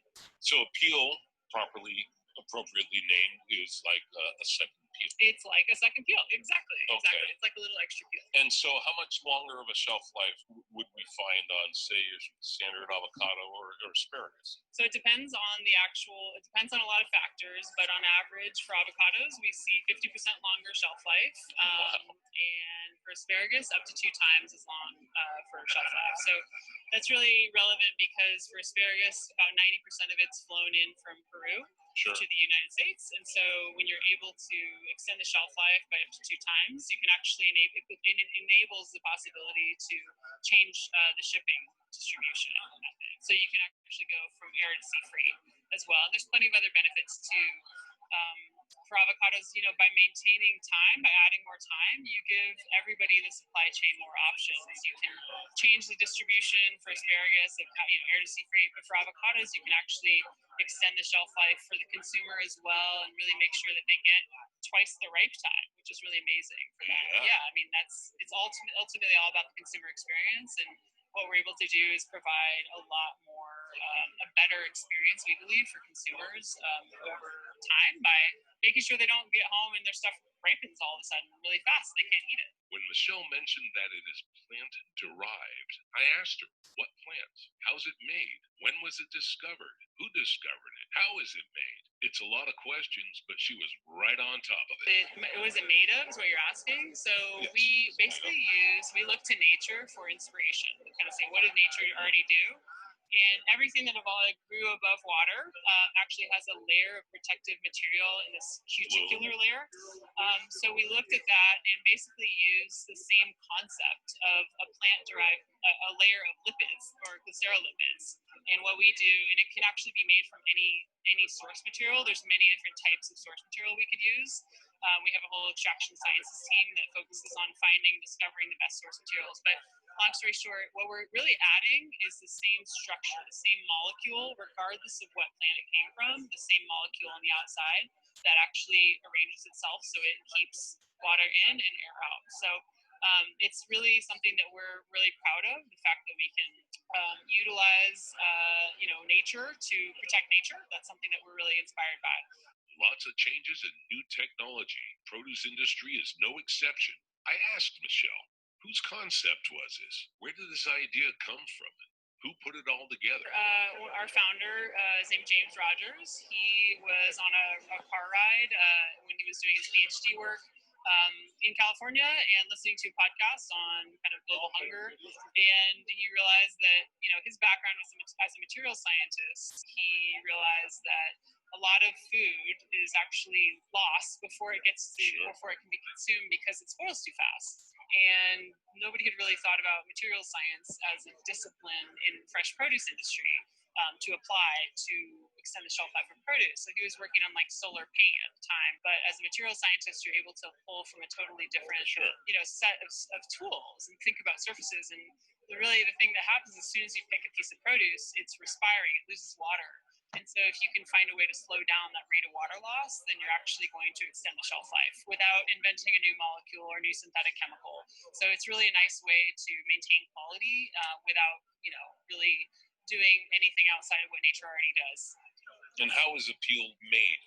We manufacture it in our facility in Goleta, California. So we have, I'm on the marketing team, but so that you'd have to ask our actual extraction people. But we produce it all on site, and then we ship it out into packing houses in a powder form. And then at that facility, when we install in a facility, we actually send out our own team we hire people to work and maintain the equipment. So we're actually providing a service of ensuring produce quality all the time at that packing house. It's not like we drop off or ship powder.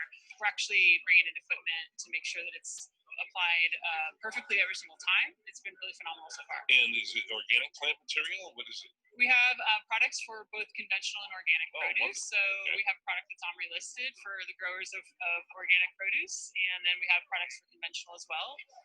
And so it's just really, that's more of a regulatory question, but we are able to serve like the whole industry in that way. Yeah. Okay, because I can hear the questions coming now from folks. Are any fruit, conventional fruit or vegetables that may have pesticide residue on it, does this appeal go over that? Do they wash it first and then apply the appeal? Yeah, so it has no impact on what's already there. I mean, obviously from a food safety perspective, like we work with the best in class suppliers, and it's really important to us. We take food safety very seriously, and so we're working with the best in class suppliers who are already doing top line or exceeding what is required of them from a food safety perspective. And then for pesticide residue, it's more just a lot of shoppers are not super aware that no matter what they do, there is a tolerable amount of pesticide residue. You can grow your own produce if you want to completely, have no pesticide residue at all on anything. But long story short is we have no impact on the presence of any particular item that was put on there before, but we work with the best in class suppliers to make sure that we're offering the best to consumers. Yeah. So imagine that, an avocado lasting in your refrigerator or on your counter twice as long without packaging. This appeal is very appealing. We're excited to be here and really appreciate you stopping by, and we're excited to offer the industry a lot more to come. So it's been fun, and we're looking forward to doing a lot more. Thank you, Michelle. It's $1 million review. You got $1 million bill. Look at that. Now I can go on vacation. So this is great. Absolutely. So I think it's a little bit different than what we thought, right, Doctor? Yes, I see. I think there are certain marine-based products, natural, which are being used for the coating for various applications. In fact, you can have a cotton bags, and if you coat from inside, you will find that you can keep all our pulses and everything for number of period without having any disturbance. So, but I think it is plant-based. There are certain plants which retain the moisture. I don't exactly remember the names. About lipids. Yes. Yeah. So. Nanotechnology, lipids, something like that. What they did not make part of this presentation, because I've been researching this company and what they're doing. They have partnered with more than I think now 300 odd big stores which are selling the vegetables, the fresh vegetables and fruits. And what they have done is they have penetrated their supply chain. So they're going to the farmers eventually, and the coating is applied at the farm itself. When the crop is harvested. Yeah. And they have, of course, the machinery, etc., which they set up at the farms, the big farms, or in an area where all the produce goes, and then they do this coating there. And there is a technology involved in the coating, etc. And then there is this plant-based extract which they make in California, and that is also shipped out to these different locations. One of the things that is part of some of the other presentations on this company was not part of this presentation was that, what about the cost? Who pays for it?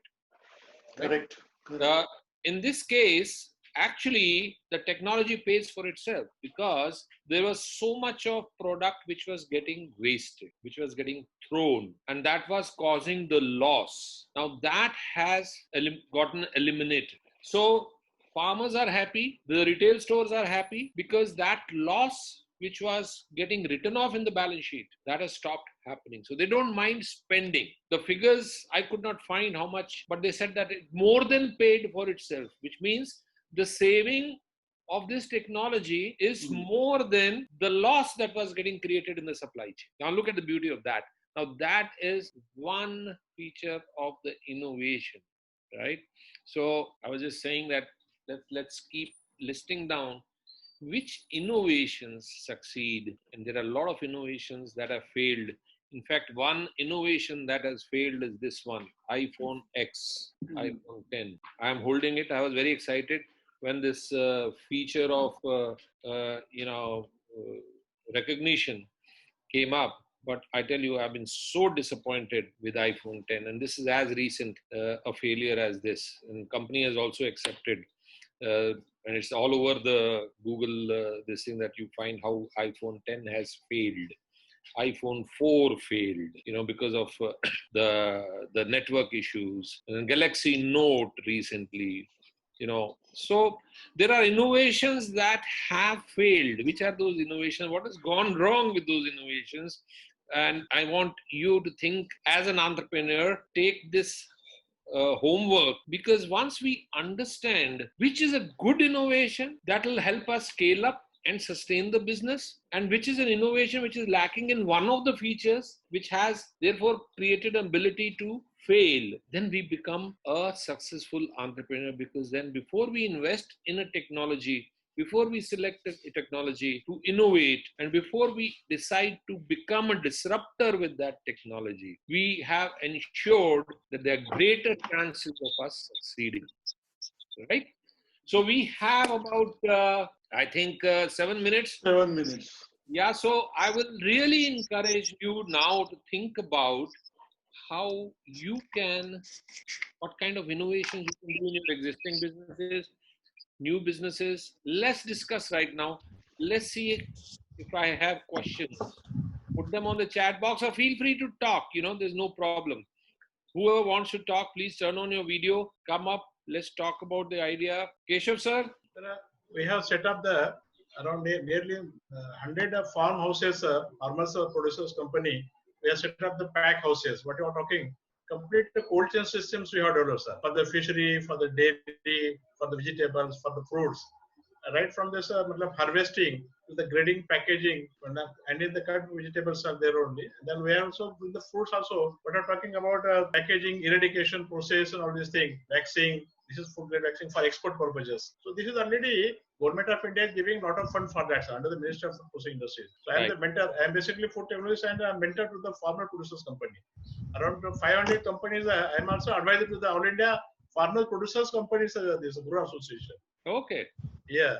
So in the warehousing space also, yes, there is sir, so much potential to adapt artificial intelligence.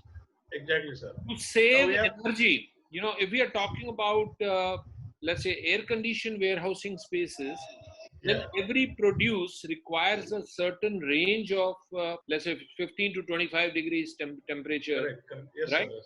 Now, usually, if you see most of the warehouses around the world, and I'm not saying it here, and there is a company who's doing this, okay? So I also learned. I mean, this is not my original idea.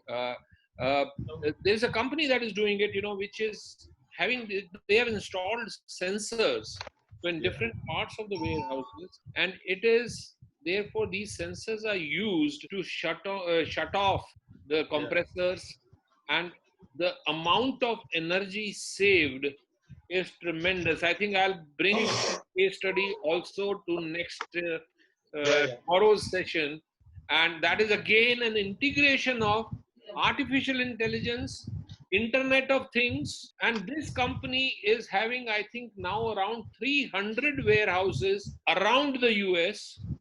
I think the name of the company is Longevity or something like that. And they have the amount of energy saved is phenomenal. This part of that presentation, I don't remember the figures. But again, that's again another idea which maybe you can integrate into the warehousing space. See, they talked about the plant-based coating. If it is a marine-based coatings, there are a lot of developments in India. Unfortunately, it has never got scaled up. But they showed the bananas. Recently, last 2 years back or 3 years back in Kenya, there was a lot of problem on banana. Now, if you just, as I was telling you, the textile coating which we did about 4 or 5 years back, the coating of this material, and if you put the bananas inside, it remains as it is for a longer time. Now, since the lady talked about the plant-based, probably, I don't know, it could be something based on algae, because they have a power of holding the water retention, because all these problems comes because when the moisture goes inside in these kind of fruits, that's why the problem starts coming up. Could be, I don't know. Somebody talked about the pigments just now. He put the, from the wastage of the food, you can go for the pigments using for the paint industry and things like that. Right. People tried in India from beets and everything. The cost of the pigment, you are also in the chemical line, so the cost of the pigment goes so high, and the output, the yield is very low. So probably these kind of wastage food for the pigments may not become, the whole process may not become economical. Yeah. That was my input. Right. So again, when we are evaluating technologies, obviously there are certain features we'll have to be aware of, and it has to pass those filters.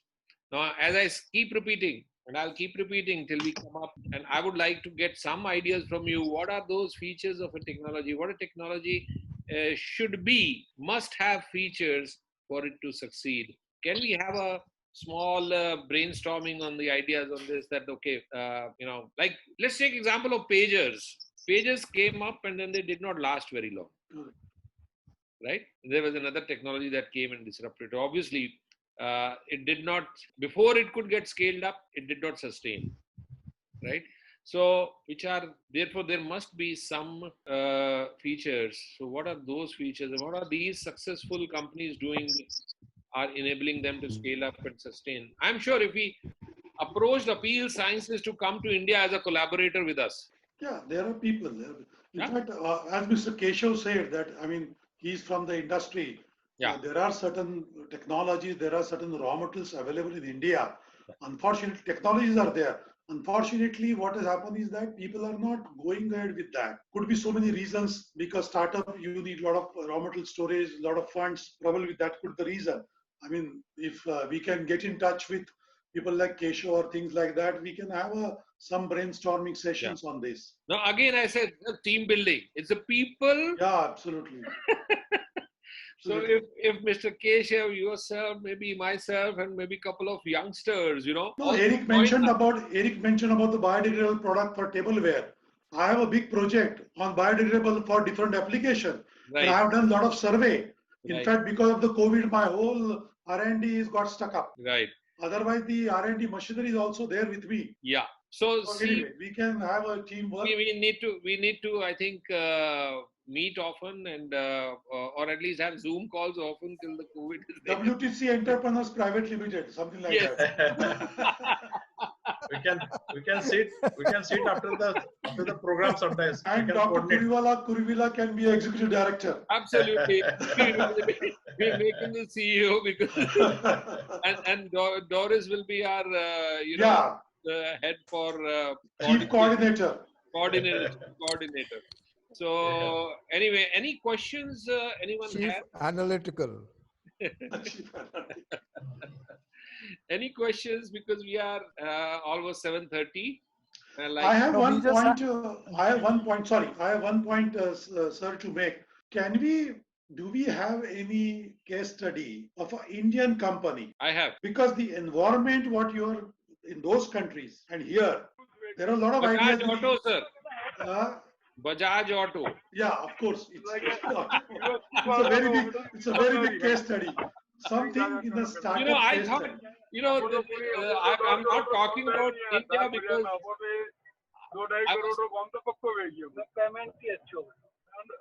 I was talking about, the futuristic technologies. What about e-bike? To existing businesses.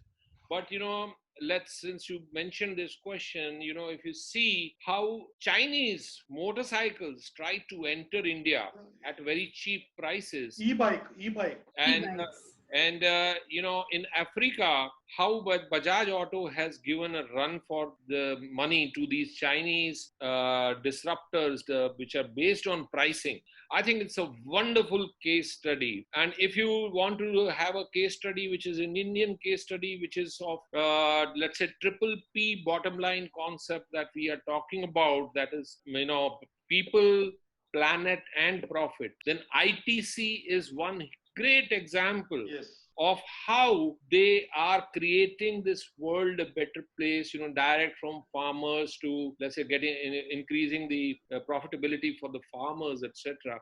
So we have Indian case studies. Reliance is a great example in innovation.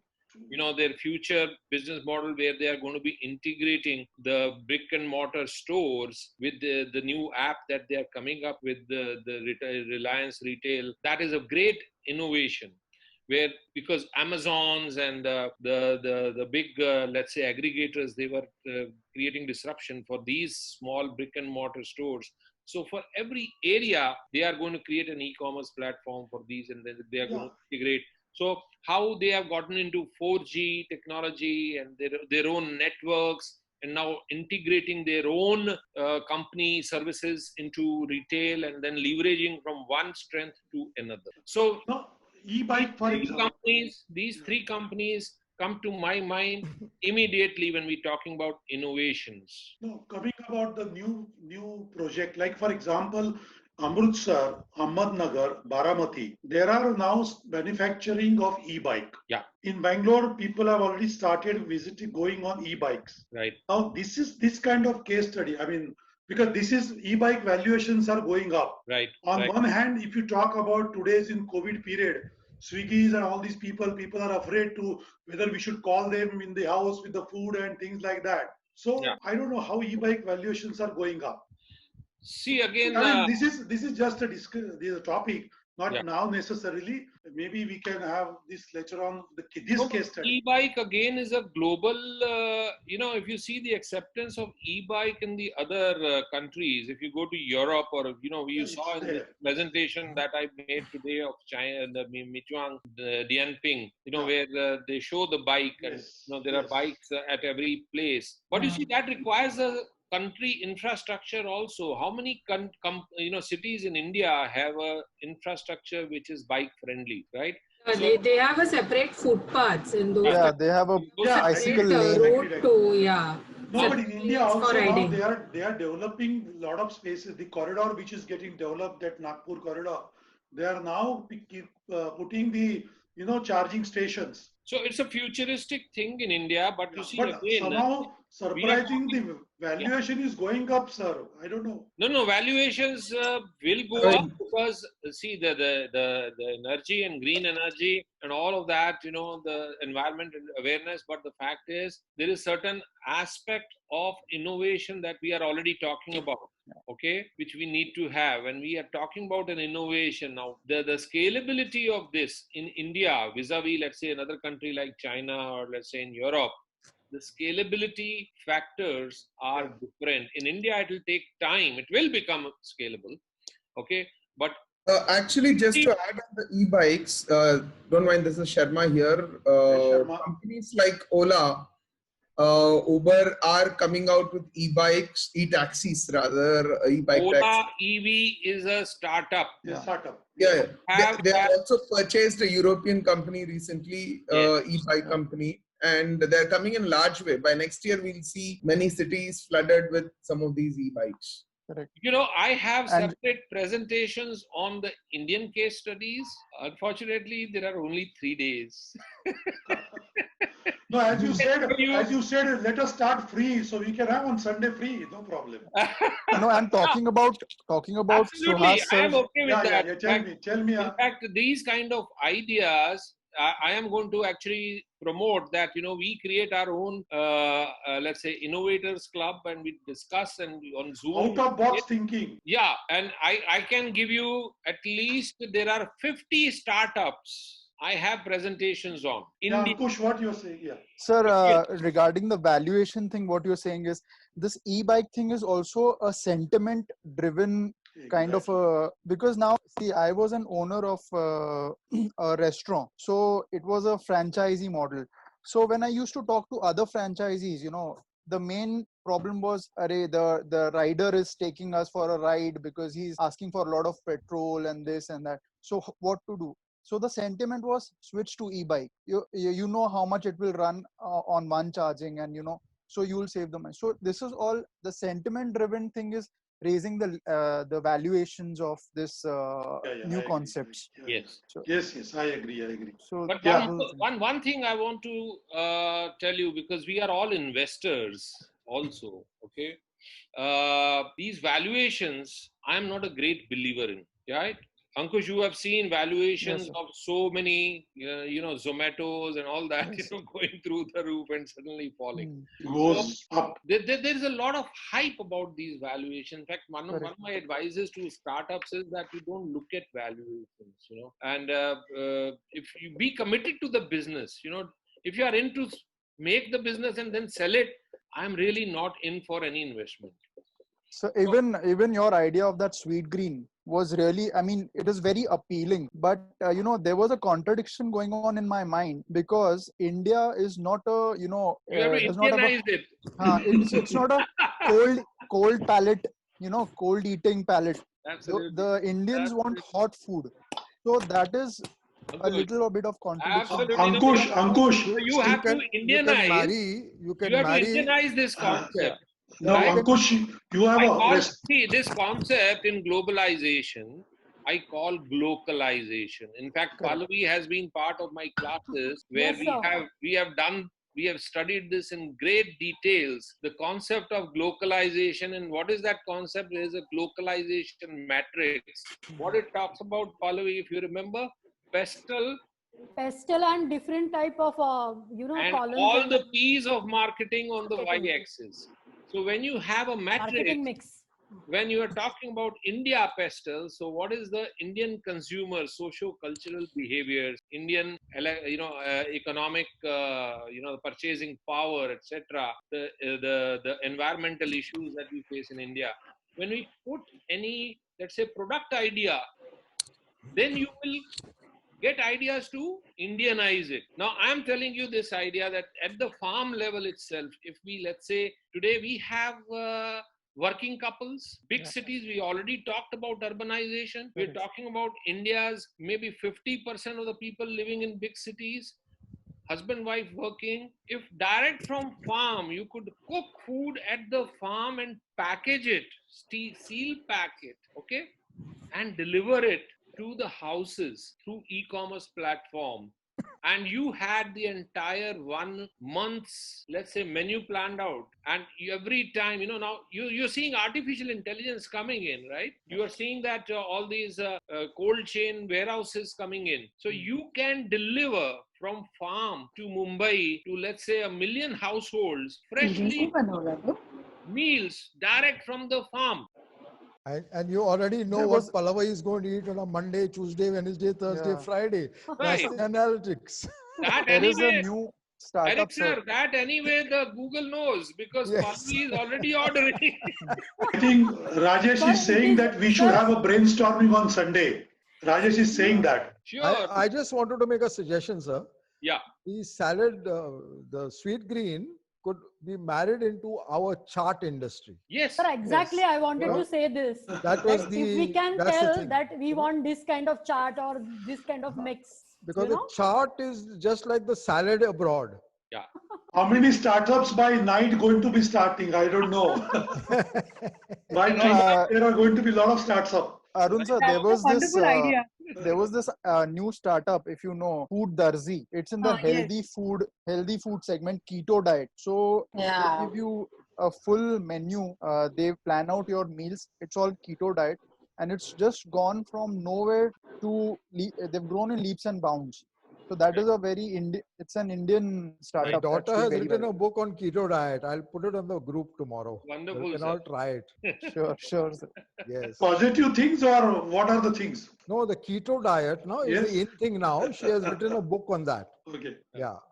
So I have a question to all the participants today. We are manufacturers of terry towels and exporting to Europe. So what are your ideas about this particular industry, particularly related to terry towels, and how we can make a combination of technology with this product, and how we can grow this business? Are you making also wrinkle-free? Well, right now we are just doing the regular towels which are being consumed for hospitals and for the consumers also. Okay, but when you make hospitals, are you also giving any coating for that? Any antimicrobial coating? No, not at this stage. Because this is coming up very fast now, antimicrobial coating, anti-wrinkle, and there are a lot of softening agents I think Arun will endorse me because not the old softening agents. There are new softening agents have come up, especially for terry towel technology. Yes, right. There's a Belgium company which is already in India. Okay. They have office. They are also selling. There are a lot of Indian companies making these kind of products. But I think you should look for antimicrobial because terry towel, basically, there are a lot of microbes gets absorbed because of that particular, the shape. The yarn. True. So the roots. So probably this could be something. Treated terry towels has a big demand for exports, especially in Europe and even Asian countries. Yes, true. Now, I basically will give you the way to go around getting answers for yourself because, Dr. Suhas is a technologist. So he has amazing, empowerment in the area of, let's say, nanotechnology. He's been reading, etc. Now, person like me, I'm just an entrepreneur. So I go to the mindset of an entrepreneur and I'm going to give that to you. The way I'll go about doing it is, first of all, in this product, I like to see what the leading brands who are, let's say, having the maximum market share for the consumer segment that you are catering to. What are they doing? Okay. And again, whatever advancements that you want to learn about technology are coming from developed countries. So you try to first find out from the market, get the insights about the consumer's emerging needs. Okay. That is the first step, studying the consumer needs, then studying what the competitors are delivering, because I have always seen that competitors, obviously, they raise the bar, right? Yeah, true. And what they are doing, and then that time, that will be the right time for you to engage with technological experts like Dr. Suhas, and that say, okay, sir, this is a company, this is what I'm doing. This is how I discover, what competitors in our industries are also doing. Because you learn from US, you learn from Japan, you learn from Germany, you learn from UK. These 4 markets, you check what are the terry towels, the advanced types that are coming, which are, let's say, in the specialty categories, not the regular commodities. And then you will learn. Of course, right now there's not a possibility, but what I would recommend is whenever the post-COVID, we start having these fairs. And you have so many fairs, international fairs, where these consumers come, or consumers, like for hospital equipment and, let's say, accessories, etc. Also, there are fairs where you talk to these people and ask them, what is it? Absorption of a terry towel is also a very, very important criteria. Well, that is the basic criteria. In fact, I mean, without the absorption, the terry towel is having no meaning at all. So now, second is softness. Yeah, that's what I said. So. Right. Third is, of course, the fragrance. Right now, in nanotechnology, a lot of products have come. There are encapsulation technologies which have come, which, of course, Unilever, etc. They are, I don't know, those products I don't still see in India that they have softeners, unless doctor knows better. There are softeners that you can put, and these, encapsulated particles, they get embedded. There in India. Right. So when you are using, in Bombay, we have this right now the moisture, it's going to be rainy season. You must see that after the clothes dry up, also they carry a smell. Yes. Right. So these are small areas of innovation. And once you understand the product attributes that we are talking about now, building in softness, we are talking about building in absorption of water, we are talking about bringing in fragrance, we are talking about maybe this wrinkle freeness. Then what are the parameters that are needed? What is the impact of that on the yarn quality? What kind of nanotechnology applications that you can look at in the manufacturing processes to create a product for the people who are really wanting those? Again, this is what I am saying. You can innovate. You can come out with a product, but that 7 rupees towel, hand towel, if that's going to become 70 rupees, will you be able to sell it? Yeah, exactly. One product. So, I think just a pause. So therefore, I want you to think about the features of an innovation, because all innovations will not help you scale up. will not succeed. And you would have invested so much behind that technology that at the end of the day, you will just be sorry, hey, why I did that. No, I think it can Sir, be I have an discussed. example to share on this. Can be discussed, I think, because this will be a topic by itself for Terry Towel. No, I have an One example second. not on Terry Towel. One second. Kuruvilla sir, we can continue. We are almost... 8 o'clock now. So you can... It's a dinner time for me. The gentleman has something to say. No, today is a Friday night. You know that? No, but I like today is a Friday night. Sir, I like the idea that we use World Trade Center and we create more people like us. I'm sure. I don't know where Rajesh is staying. I could see some seashore or something like that. No, that is his background. So, Rajesh he's using technology and he's innovating to create a false impression. He looks like he's in Goa, but he's not there, right, Rajesh? Okay. No, I'm not there in Goa. Ankush, say that. Ankush, sorry, we can discuss that. I'm not in Goa, but I'm pretending to be there. What Suhas sir just gave an example. I will give you a live example of it. Last year I was in Dubai. I deal in stationaries and all these. I'm into stationery products. So one of my customer, there are so many notebook manufacturers in India. I mean, lots and lots of them. So like we are talking about disruption. So what can be a disruption? A notebook is a notebook. He makes it, the other guy makes it. So this distributor from Dubai floated an idea to a big company, notebook manufacturing company. Can we have an antibacterial notebook that we can come up with? So then the R&D team got involved in that, and they were very skeptical of bacteria is everywhere, so antibacterial but after doing some research in that, they said that yes, there is something we can come up with which we can say it is an antibacterial notebook. So this company developed the notebook, and the first year they sold in Dubai was 6 containers. Wow. So this is a live example because I was sitting. Technology. I was sitting with this guy and he told me that I floated this idea and they've come up with this notebook, and first year we've sold 6 containers. That was pre-COVID. So during COVID, it will have more. Post-COVID, you can see that. People are already so scared about kids having touching these surfaces, that surfaces. So it is going to scale up. Yeah. Okay, and I also add an antiviral to that. Yeah. One important thing I want to share with everyone. Last year, I think in the month of December, there was an exhibition in World Trade Center, and I was part of that exhibition. Another exhibitor who was a bamboo product exhibitor was there, and we came across each other.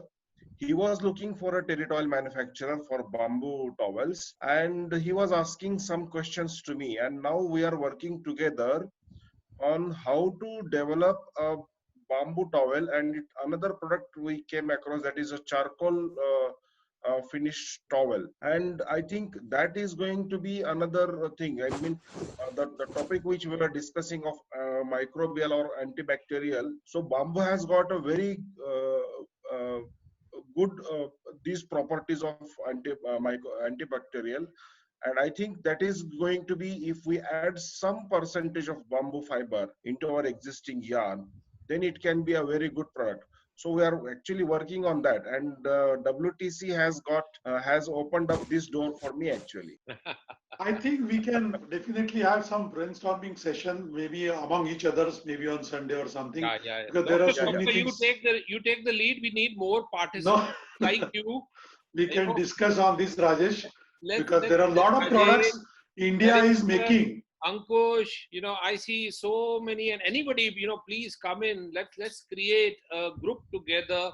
Sure, and sir. We try to then, I tell you, we have the ecosystem available. We need doers and people who can actually execute at the ground level. And money is there. Money is available today. Money is not a problem. It is just that we need to create teams that will not fall apart. And that's what also we are going to cover tomorrow. How to create teams that do not fall apart. Who is your partner? Who is your employee? What are the traits they must have for an idea to succeed? Now, I did cover that, the basic concepts yesterday, but the knowledge elements. Suppose if Sweet Greens has to succeed, every employee in the Sweet Green need to have certain knowledge areas updated continuously, certain attitudes updated. Some attitudes they can't live with. Certain skills they need to have, certain habits they need to have. They have to be a continuous reader on, let's say, the food technology. Yeah. Okay. So whether you take appeal sciences or anything, the KASH factors, knowledge, attitudes, skills and habits, cash generates CASH, cash. Yeah, I think Doris, if she can share the mobile numbers of these people. Sure. Yeah, it would be very good because it will be on a WhatsApp, so yeah, it's good. I think I'll put it on the group. Yeah, no problem. Yeah, please. Okay. Let us take the session tomorrow. Yeah, no issue. We will meet at 5 o'clock tomorrow. Thank you. It has been a wonderful exchange of ideas and opinions. Let's continue. Very good interactions. Yes, Thanks, Sarji. Thank you, Dr. Nandru. Thank you, boss. Thank you, Thanks, sir. boss. Thank you. Thank you so much. Thank you. everyone. Good night. Good Have night. a nice Friday night. Yeah, Good night. Thank you, sir. Thank you. Thank you. Thank you so much.